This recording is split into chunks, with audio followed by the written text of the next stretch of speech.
არც ერთ შემთხვევაში არ უნდა მოხდეს მისი გაძვირება. დამეთანხმებით ალბათ რომ მოსახლეობისთვის მთავარი არის რამდენს იხდი და არა თქვათ როგორ იხდი.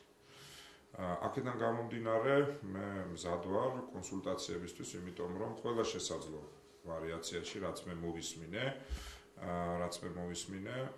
ყველა შესაძლო ვარიაციაში მოსახლეობის მნიშვნელოვან ნაწილს გაუძვირდება. და ამაზე პოლიტიკურ პასუხისგებლობას აიღებს თინა ხიდაშვილი და ქართული ოცნება.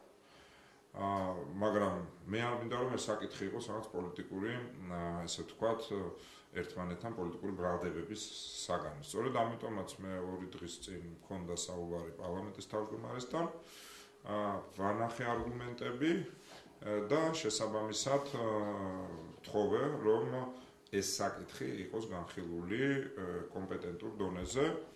მე არ მაქვს იმის ილუზია, ვინაიდან ეს პოლიტიკური გადაწყვეტილება და უმრავლესობა შეუძლია ეს პოლიტიკური გადაწყვეტილება მიიღოს, როგორი იქნება დარეცხვის მეთოდი, ეს მათი საქმეა.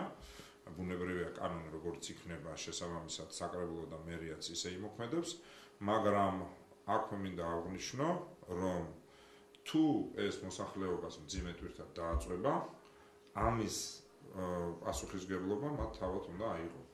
და ჩემი ვალდებულება ამ შემთხვევაში არის გავაფრთხილო, ავუხსნა, იმიტომ რომ თქვენ კარგად ხედავთ, რომ მთელ რიგ საკითხებში დღევანდელი ხელისუფლება ისე როგორც უმრავლესობა არ